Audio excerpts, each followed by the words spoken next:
Back on site today. Continuing with capping with the bluestone. We got Malik doing a little cup grinding, taking down some of the high spots in the stone, get it nice so you have a nice joint. So,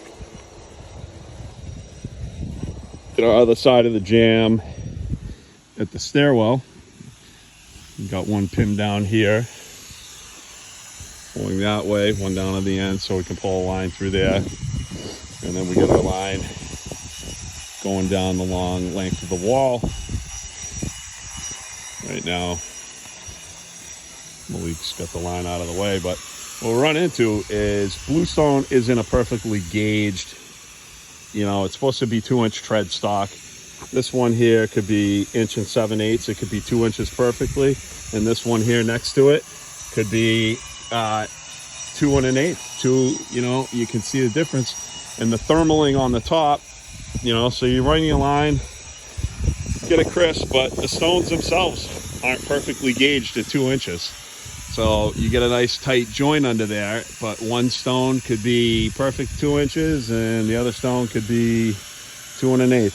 So Malik already cut the line down there, and now we're just kind of fine tuning it, because I just keep the 9-inch DeWalt you can run a blades with underneath the stone like that, get them down nice and tight, get them in. So gonna spread out some mud here, just get it at your stone nice. Dry mud today so that they're not floating around. Just want to hit it with a hammer, get it, set it, and forget it.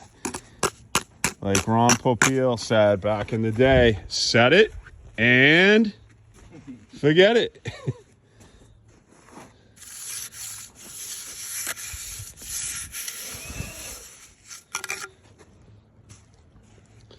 So yeah, we got our line going.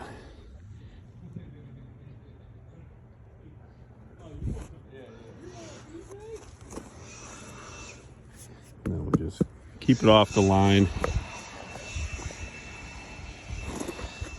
Like a 1/16 or so.